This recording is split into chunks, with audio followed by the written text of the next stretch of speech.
Bicara Supply Chain, highlighting and showcasing solutions for the most complex challenges facing the industry in 21st century by our team of subject matter experts and mentors. Broadcasting every week, all year round, we will present the most up-to-date series of podcasts and webinars. Hello and welcome to another episode of Bicara Supply Chain. My name is Nur Hadi, I'm your host, and I'm now with Joannes Vermorel, CEO and founder at Lokad. This is quantitative supply chain software based in Paris, France. So today we're going to talk about the probabilistic forecasting. So thank you so much for joining us, Joannes. Thank you very much. Okay, so before we get in, can you please brief a bit about yourself and what do you do at the Lokad? So in brief, I was trained as a mathematician, started a PhD in computational biology. I never finished my PhD. I did drop out to create Lokad out of university 10 years ago, and Lokad is a software company that delivers predictive optimization for supply chain. Okay, interesting. So talking about the forecasting, more specific to the probabilistic forecasting, which is, I was thinking this terminology is quite technical. So can you please tell us what is the essential meaning of the probabilistic forecasting and what does it make special compared to the traditional forecasting? Absolutely. So probabilistic forecasting was basically a certain ways to think about the forecast that emerged, I would say, in the early 90s. The key idea is that the future is like has irreducible uncertainty to it. And so instead of thinking you're going to have like one number and say, this is it, this is the future, this is how much I will sell, you're going to assess to have probabilities, probabilities of selling 0 units, 1 unit, 2 units, and every single possibility has a probability. That's the essence of probabilistic forecasting, is to have a much richer description about the future that actually embeds uncertainty instead of just dismissing uncertainty altogether, assuming that, the forecast is perfect, which is not, never. And then how we can use this method in improving our supply chain process? Can you please brief a bit by providing an example from what you have been done with your client? Absolutely. So the key intuition, why do you care about that from a supply chain perspective?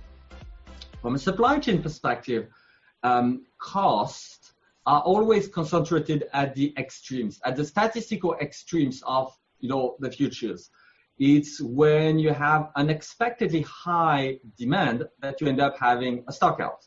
It's when you have unexpectedly low demand that you end up having overstocks. In betweens, inventory rotates just fine, to keep a simple example. So what truly matters is not, the average. What truly matters are the tails, the extreme events that end up, reflecting maybe ballpark 80% of your supply chain cost. Actually, it's not the middle that costs you money, it's the extremes.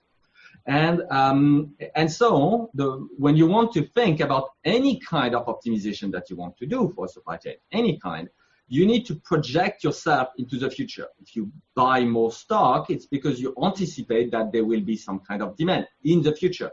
And because inventory doesn't teleport into your warehouse, because production doesn't happen to 3D print real-time cars or whatever, you need to look ahead. So you need to make a kind of forecast. But the reality is your optimizing a supply chain basically means looking ahead and taking decisions that minimize those costs related to uncertainty.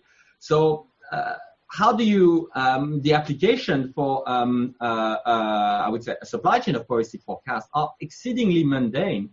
It's just, for example, deciding which quantity you want to put in a store. Do you want to put 0 unit of stock, 1 unit, 2 units, or 3 units?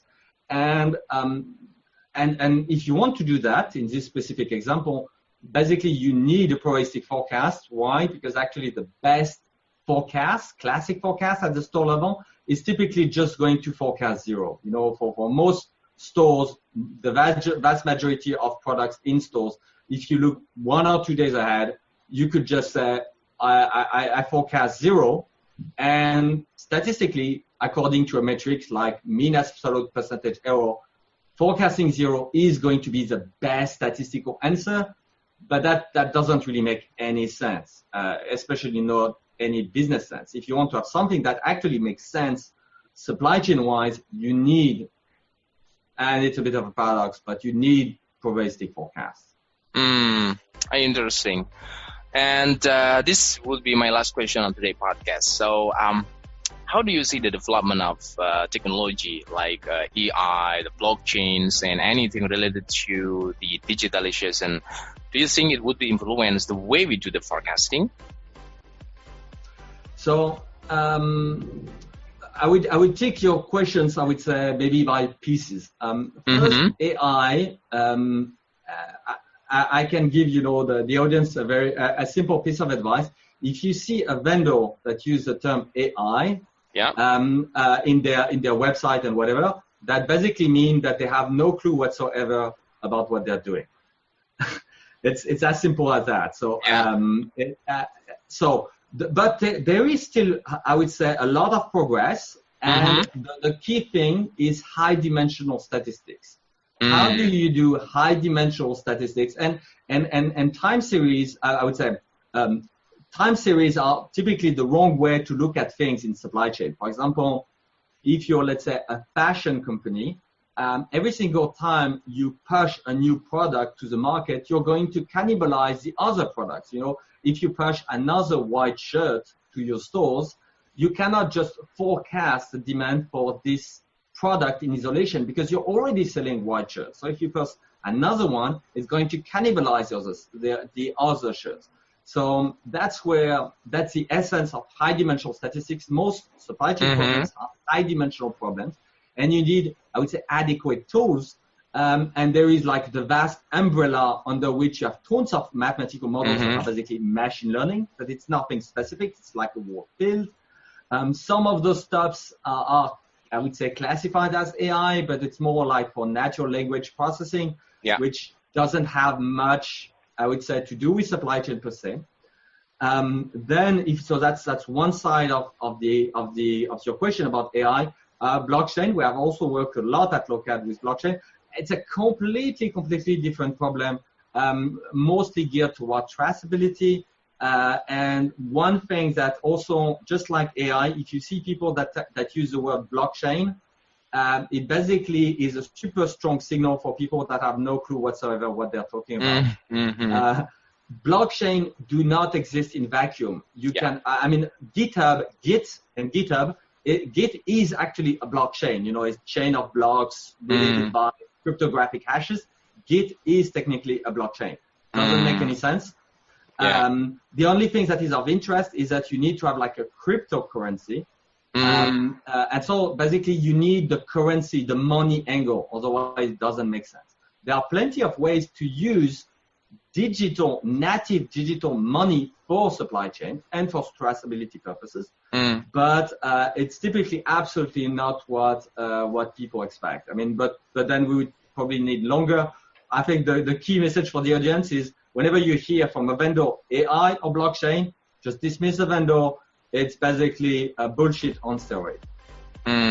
Interesting. It's opened my mind actually. So, yeah. Okay. Thank you for your time, Joannes. I was really enjoying our conversation today. All the best, and see you next time. Thank you very much. At Bicara Supply Chain, we are committed to driving global perspective to embrace technological adaptation in improving process efficiencies. Don't forget to subscribe, like, and share Bicara Supply Chain.